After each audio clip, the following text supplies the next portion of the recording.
Hey everybody, Steve Prziborowski here. Welcome to episode 5 of Reach for the Firefighter Badge. Episode 5 is going to discuss becoming a firefighter. Do you really know what you're getting into? If you had a chance to watch episode 4 discussed what does a firefighter actually do? Well, we're going to get into this a little bit more. So episode 5, without further ado, let's go.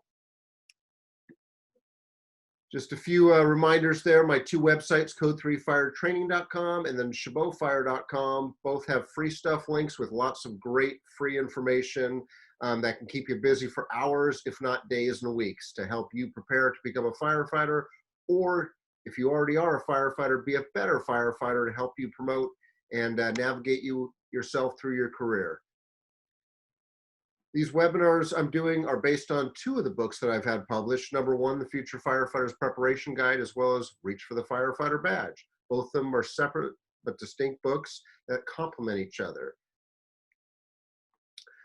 As I touched on in episode 4, we actually discussed what a firefighter actually does. Now let's actually get into what you're really getting into, because I think it's one thing to talk about what a firefighter actually does, and most of it is not fighting fire or saving lives. Most of it is running medical calls on the response side, but it also entails so many other things. Now, let's talk about typically what you're getting into. What you're getting into that I think some don't realize until maybe after they sign up or get hired or become a volunteer or whatever. Now, obviously not everything here applies to volunteer firefighters because you don't typically work a shift, but for the most part, we'll talk about career firefighters, and I'll try to share the distinct differences. So obviously, if you get hired as a paid firefighter, in many departments, you're typically going to be working a 24-hour shift, maybe a 48-hour shift, which is getting very popular, or a 72-hour shift. Like if you work for CAL FIRE, the state fire agency in California, they do 72-hour shifts.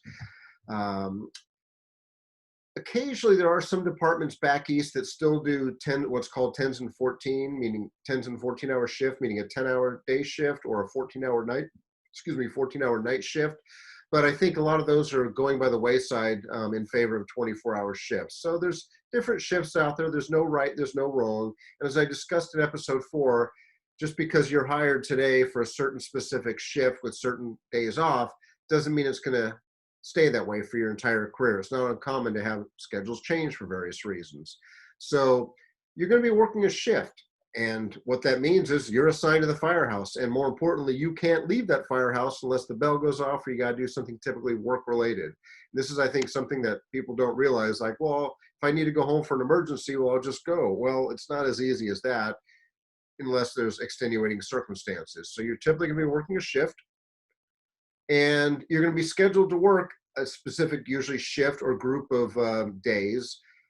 Very commonly, what's known as maybe A shift, B shift, C shift, or I've seen some departments do, teams, team 1, team 2, team 3, or maybe the red group, the blue group, the green group, or green shift, blue shift, red shift, whatever they call it. It's typically a grouping of firefighters that are assigned to a specific station, a specific crew, and do some type of rotation, maybe 24 on, 48 off, or maybe 48 on, 96 off, 1 day on, 1 day off, 1 day on, 1 day off, 1 day on, 4 days off. There's usually a variety of different schedules that have a typical firefighter working, say, 56 or maybe 52 hours or even 48 or 42 hours a week. So most departments probably have 3 platoons or 3 shifts, meaning A, B, and C. And if they do, then that's typically a 56-hour work week. A lot of departments back east, it's very common to have 4 shifts or 4 platoons, meaning like an A shift, a B shift, a C shift, and a D shift. Each of the shifts have the same amount of people on them each day, just different groups of people. So like I said, back east, if there's 4 shifts, you may work 1 day on, 3 days off, meaning 24 hours on, 72 off. No right, no wrong. It's just whatever is work for that department. So the key for you is don't go into a department saying, well, this shift sucks, we need to switch to this shift, meaning I want more days off, so let's do it this way. Same amount of hours per week, just maybe rotated differently. Well, if they've been doing it that way for a while, it's probably going to stay that way unless there's some compelling reason to change. So as I touched on, you may be scheduled to work on any day that ends in Y. And obviously, it doesn't take a rocket scientist to figure out that every day ends in Y. And this is, I think, something that sometimes people don't really realize until they get on the job. It's like, well, what do you mean I got to work Sundays, or I got to work Saturdays, or I've got to work Fridays, or even worse, what do you mean I'm working Christmas, or I'm working Thanksgiving or Easter or 4th of July, whatever holiday it is that you celebrate, or don't celebrate. Some people don't celebrate holidays, but either way, you're going to be working on holidays, on weekends, on weekdays, nighttime, daytime. That's the life of a firefighter or anyone that works a shift. So you're going to have to work these days. So it shouldn't be a surprise. Another thing that shouldn't be a surprise is you may be voluntold to work on days that you may have more important things planned. Like, for example, let's say you've got something important planned on this Saturday or this Sunday. And typically the way a firefighter shift schedule works is that you usually know for the following year what your schedule is. So usually, like, obviously January 1st, for example, the schedule comes out for the entire year, or actually realistically December or November, for the next year what your schedule is going to be. So it does allow you to plan. Maybe it allows you to plan or pick vacations based on that, or ask for shift trades, but usually you know a year in advance what your shift's going to look like. Unless obviously you choose to bid off, or you're told to bid off to a different shift for whatever reason, depending on how your department staffing rules work. But there may be days when you're voluntold to work. Like I said, for example, you may have something planned on Saturday, and then all of a sudden Chief calls you up and says, hey, by the way, I need you to work Saturday. Well, Chief, I got plans that day. Well, we have plans too, and we are your employer, and your plans are to come to work if you want to keep a job. Sounds harsh, and I apologize for the harshness of that, but that's the way it works in the fire service. The challenging part, though, that is a very disturbing trend across the country in departments in every state and pretty much every department, is that a lot of people today don't like to work overtime. In years past, a lot of people loved working overtime. I used to love working overtime when I used to work at the firehouse. I mean, I worked as much overtime as I could. I mean, that was a really good way to make a secondary income and help provide for my family. Well, for whatever reason, I think it's good. Today's workforce tends to value maybe a better work-life balance, which means a lot of members today don't like to work overtime, which there's nothing wrong with that. It's okay not to work overtime, but the key is there's voluntary overtime and mandatory overtime. And there's some exceptions to the rule where some really like to work overtime, but if you're one of those people that loves to work overtime, good for you. But realize overtime is a privilege, not a right, meaning don't balance your paycheck or finances based on relying on overtime, because unfortunately overtime can and does dry up. When I got hired first in 1995, we'd get one overtime shift, meaning a 24-hour shift offered to us like once every 4 months. Meaning if I turned that shift down because it was voluntary, I wouldn't get another one for at least another 4 or 5 months. So over the course of the year, I'd maybe get 3 or 4 overtime shifts, which was better than nothing. Well, then over time, it was not uncommon to get an overtime shift a week or 2 a week if we wanted to. And, everything ebbs and flows based on staffing, based on retirements, based on the number of positions, based on people out on sick leave or workers' comp or whatever else. So overtime, in theory, can do this. So it's nice when it happens, just don't guarantee it as part of your mortgage payment, because you're gonna be screwed if you rely on overtime to meet your mortgage or whatever, boat payment, house, car payment, whatever else. But back to the voluntold. No one says you have to volunteer for overtime unless that's your agreement. I mean, in a perfect world, if everybody worked a voluntary overtime shift, and when I say a voluntary overtime shift is in most departments, when someone calls in sick for the day, that position has to be filled by overtime, or maybe someone's out on vacation, or someone's out on whatever approved leave. That shift or that position needs to be filled. So if a captain calls in sick today on engine 1, we have to fill it with a captain. Maybe there's someone on the shift at a lower rank that can act up, but most of the time we have to offer it to overtime to somebody off duty. A lot of times people raise their hand, hey, put me in, coach, I'll work and get time and a half, good money. But depending on how much overtime is out there, when there's a lot of overtime, which is the case in a lot of departments, a lot of people don't like to voluntarily work overtime. And what happens is people get burned out, and there's more voluntold overtime, meaning, hey, hi, this is your chief. It ain't a choice, meaning you're coming in, and it's a direct order, and that's, insubordination if you don't show up.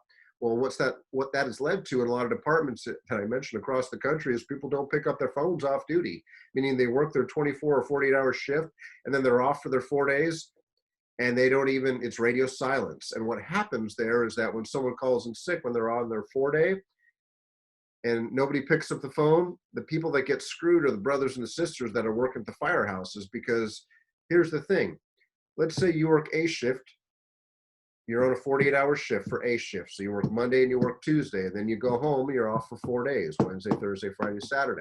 I come in to relieve you on Wednesday morning. So I'm your relief. I work Wednesday, Thursday, and then Lisa's coming in, say, on Friday and Saturday on C shift to relieve me. But if Lisa calls in sick and I'm still working, I ain't going home until somebody voluntarily picks up their phone and says yes to work overtime. Well, what happens, unfortunately, is that if nobody picks up the phone, guess who's left holding the bag? That's Steve here, because, well, Steve, by the way, yeah, I know you're scheduled to go on your 4 day, but you know what? Because nobody picked up their phone, your brothers and your sisters basically screwed you.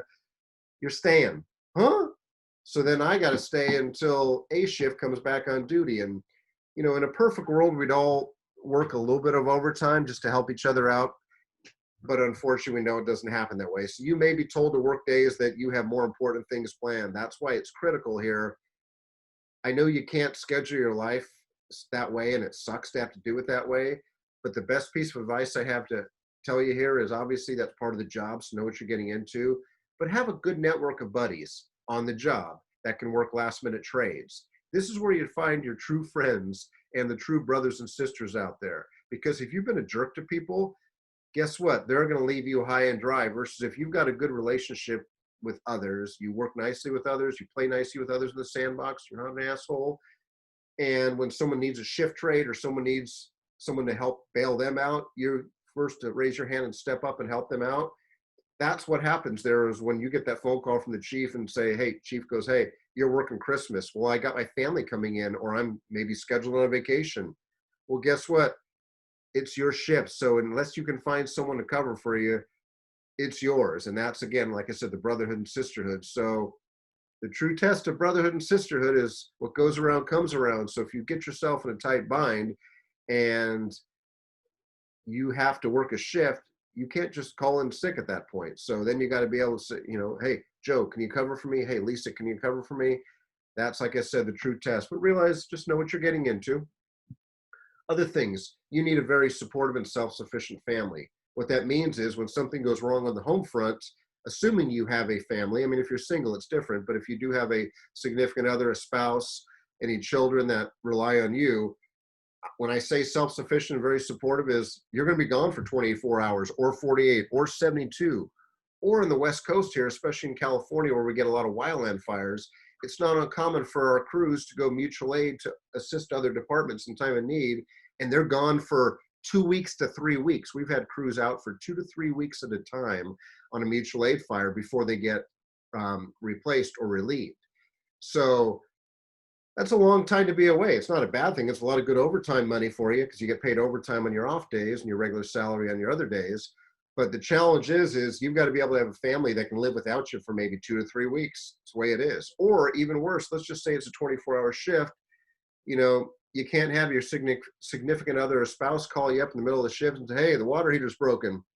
You can't usually leave the firehouse. Okay, no problem. I'll be home in a few minutes to help you out here. Hey, sorry, Cap, I got to leave to help fix and replace the water heater at home.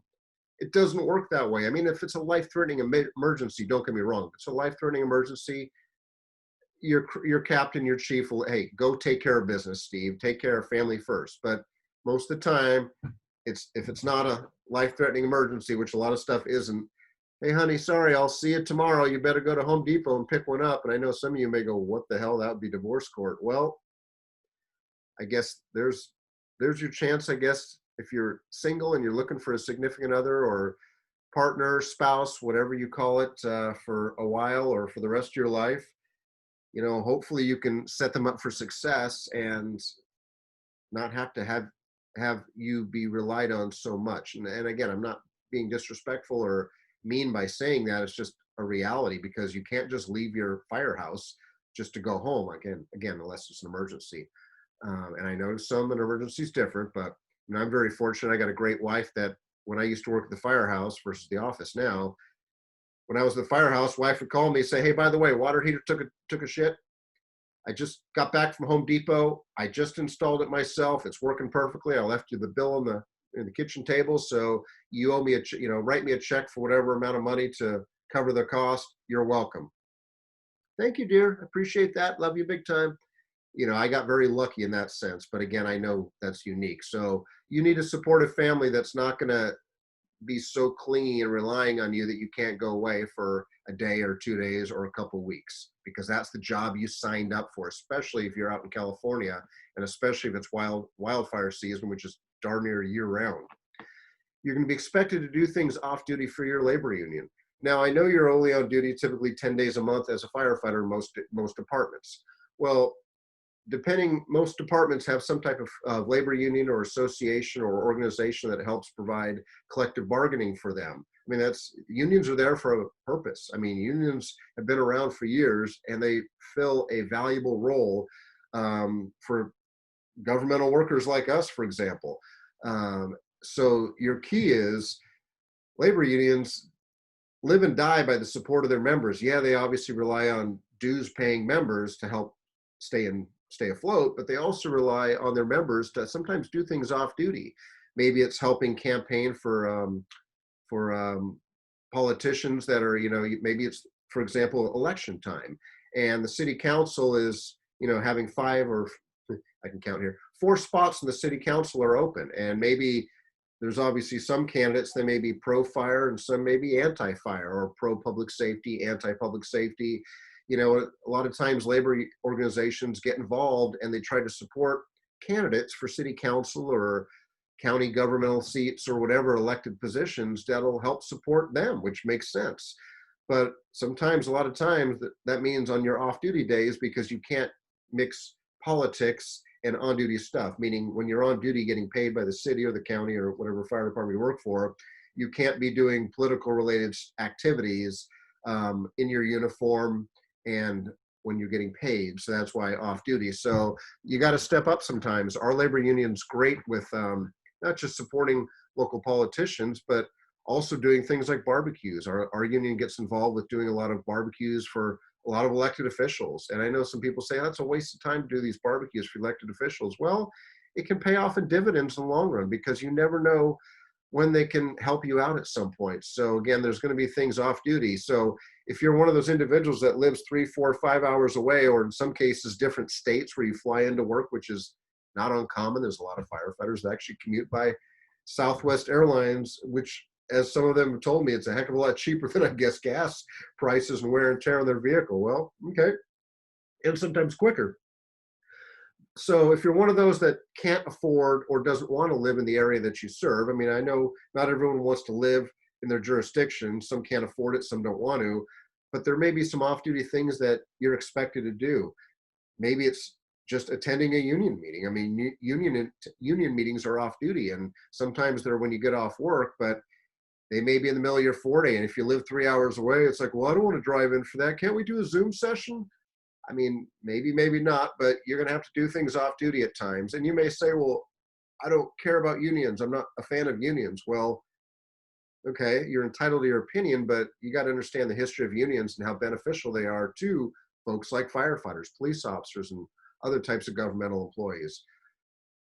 Labor unions are there for a purpose, and they're there to collectively bargain for wages, benefits, and working conditions. And we're fortunate to have the conditions we do, and I mean the good conditions I think that many firefighters have because of what the hard work of the unions have been over the years. So sometimes you gotta help out and pave the way for the future. Now, one more thing about firefighting. What you're getting into, it's not like what you've seen on the TV or in the movies. Now, there's been some good movies out there in the years past, Backdraft, Ladder 49, some others. There's been some TV shows out there, Chicago Fire, Rescue Me. They're all cool. They're entertainment, and take them as that. But if you want to get on the job because of what you've seen in the movies or TV, you're going to probably be a little shell-shocked, because it's not usually the same. Everything you see on TV or the movies is usually action-packed, on nonstop. That's not always every day. That is not always the everyday life of a firefighter. I mean, there's sometimes a lot of downtime depending on what station you're working at, what company you're assigned to. So it's not like what you see in the movies or on TV. So don't get a false hope. That's why it's good. Don't get me wrong. It's good to have exposure to TV and the movies, but it's also good to actually visit firehouses, talk to firefighters, do your homework and research, and ask them questions like, "Hey, you know, so I saw on this TV show or this movie that this was going on. That's not how it happens, or is that how it really happens?" It's a good chance to have some dialogue and find out that it isn't always what it seems to be. So, just some thoughts, just some food for thought. Now, you're also going to have a higher. Here's something to think about too. It's not all sunshine and roses. You're also going to have a higher predisposition for getting cancer. You know, Cancer is very rampant in today's world, period. Well, even as a firefighter, you have a higher predisposition for cancer, even when you wear your full protective equipment that we provide you, even using the training that we provide you properly. There is still some bad stuff that can permeate our personal protective turnouts, as we call them. Even when you're wearing an SCBA, some things can still get through. So you're going to have a higher predisposition for getting cancer. So know what you're getting into. You're getting into or wanting to get into a line of work that can seriously injure or kill you. Most people are lucky to be able to complete a 20, 30, 40-year career without getting injured or killed. I mean, firefighters, we're still killing about 100 firefighters a year, give or take. Many are still getting injured. Many are still getting retired out on a medical disability. And sad to say, in many departments, half, if not more than half of firefighters actually don't retire out healthy. I mean, a lot of statistics out there show that half to 2/3 of firefighters retire out on a medical disability, meaning they're not going out when they want to go out healthy and happy to enjoy their retirement. They're going out on it because of an injury that's keeping them from doing their job. And that, back injury, foot injury, hand injury, something else that disables them. And it's a tough line of work. I mean, I know most of our calls are medical calls. We don't get that many fires. We don't get that many rescues or technical calls, but still getting up and down of a fire engine or fire truck on a regular basis, especially at 3 a.m, 4 a.m, it takes its toll on your body. You may not feel it in your 20s and your 30s, but when you get older, like myself, I resemble that remark. It can show its wear and tear. I mean, especially if you're not in shape. That's why it's so critical to be in as best physical shape as you can. And even then, there's no guarantee you're not going to get injured or killed, sad to say. So it's a tough line of work. Bad things can happen. You're going to be expected to follow orders and rules, including grooming standards. It's interesting when I teach at the college and I see some students, in the first semester in the Fire 1 class where they're all just big eyes, they're getting ready to become firefighters. They think it's the coolest job out there. And every now and then I'll see someone like with a big beard, or maybe big hoop earrings, which are cool. Hey, nothing wrong with, personal style and having your own uniqueness. But as I usually share in class with everybody, it's like, hey, you're all entitled to your uniqueness and your own personality. We're not telling you what to do, but if you get hired as a firefighter, you're going to probably have to shave that beard in most departments. A few departments allow beards or goatees, but most departments will require you to shave your facial hair so you can have a good SCBA face piece mask fit, because we have to annually do mask fit testing to make sure your respirator is actually secure and giving you the air / oxygen / good breathing stuff that you need when you're in a bad environment. So it's interesting when I have those students, and I sometimes throw it out there in the first day of class that, hey, by the way, if you do get hired as a firefighter, you probably have to shave the facial hair. You may, depending on the department, every department's slightly different. Some are more liberal than others. Some departments, you're probably not going to be able to wear the piercings in certain parts of the body. And it's always interesting because I got some students, again, they're like, well, Chief, I have a right to my individualism here, and I have a right to be unique. Yes, you do. I'm not a hater. I'm not saying you don't. But the problem is when you get offered that job as a firefighter, they're going to probably say, hey, you know what, our grooming standards, because They usually have grooming standards of you're gonna have to shave the beard. And I love it when students say, well, you know what? When they offer me the job, I'll shave the beard. I'm like, okay, you don't get it. When you go to your interview, even if you've got your suit on like you should have, if you're a male, even if you have your suit on and you're the best thing since sliced bread, and you've got a beard and maybe you've got your hair way down in a ponytail, don't assume you're going to get the job offer. And I know they can't discriminate and it's illegal to discriminate. I totally get that. But you can't tell me that helps you at all. So if you're expecting them to be able to say, hey, you know what? We love you. You know what? Just shave, you got to groom your hair to right above the collar here, and you got to shave the facial hair, and then we'll give you a job here. It may not go that level. So here's the challenging part.